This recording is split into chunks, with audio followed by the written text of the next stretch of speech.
राज्यासह नंदुरबार जिल्ह्यात आजपासून 2025-26च्या शैक्षणिक वर्ष जे आहे ते सुरू झाले आहे।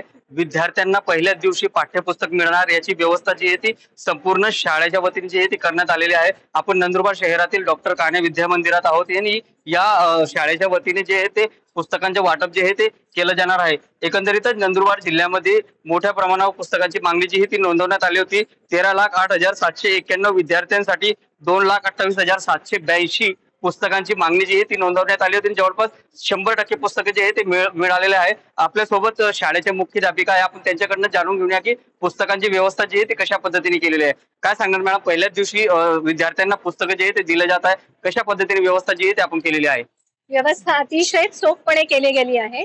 नंदुरबार जिल्ह्यामध्ये एकाच ठिकाणी सगळी पुस्तकं जी आहेत ती ठेवली गेली होती, दिली गेली होती आणि तिथूनच सगळ्या शाळांना ती पुस्तकं वाटप करण्यात आलेली आहे।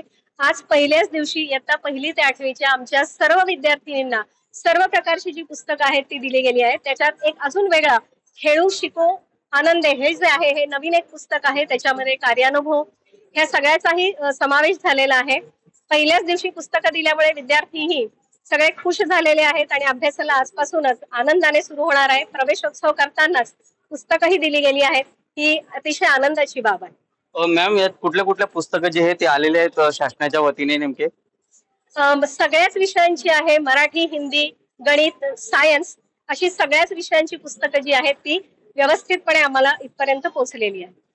धन्यवाद। सर्वच विषयांचे पुस्तकं जे आहेत ते मिळालेलं आहे। सर्व शिक्षण अभियान अंतर्गत इयत्ता 1ली ते 8वीच्या विद्यार्थ्यांसाठी पुस्तकं जे आहेत ते दिले जात असतात आणि पहिल्याच दिवसापासून पुस्तकांचे वाटप जे आहे ते केलं जात आहे। जितेंद्र बैसाने, TV9 मराठी, नंदुरबार।